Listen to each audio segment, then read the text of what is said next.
勵志文章小蝦贏得咗乜嘢？今日想同大家分享筆者一位朋友嘅親身故事。佢唔係人類，而係筆者飼養嘅一隻小蝦。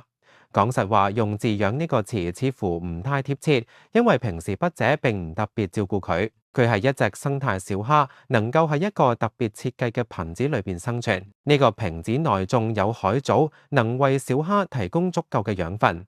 而小蝦嘅排泄物同時亦都為海藻提供生長所需嘅元素，形成一個自給自足嘅內循環系統。筆者當初購買呢隻小蝦，就係睇中咗呢種懶人飼養法，基本上唔使特別照料，只係需將放喺台面上觀賞即可。啱開始嘅時候，筆者購買嘅瓶子裏面有8隻小蝦，但唔到半年，呢啲小蝦便接連發生離奇死亡事件，陸續死去，最後只係剩翻呢隻幸存者。起初筆者對其他小蝦嘅死亡抱持懷疑態度，畢竟先至養咗唔到半年，點解會咁快就死去呢？結果有一日，筆者終於揭開謎底，發現瓶子裏面嘅蝦並唔似我哋想象中咁和平共處。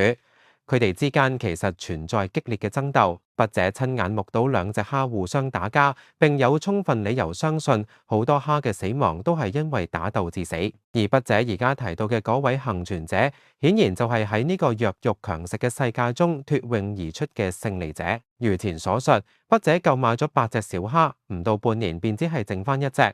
呢件事發生喺10年前，當時筆者尚未成家，亦即係話呢啲幸存者已經存活咗至少10年。根據該產品官方網頁嘅介紹，呢啲小蝦嘅平均壽命約為1年，但呢隻幸存者卻能夠活超過10年，實在令人驚訝。筆者每日睇到放喺台上嘅小蝦，佢孤獨咁喺瓶中游動，不禁想像佢嘅感受會係點樣，佢係咪感到後悔？起初有7位同伴，卻因互相傷害，導致接落嚟嘅9年半歲月只能夠獨自生存。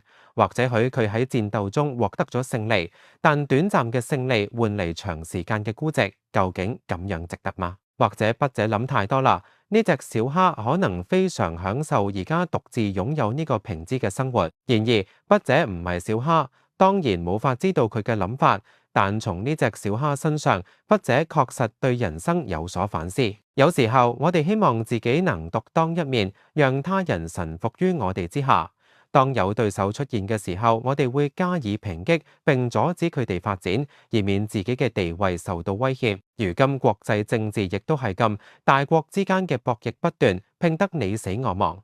筆者認為大家應該深思，即使贏得咗世界又點樣？唔通我哋真係唔需要朋友咩？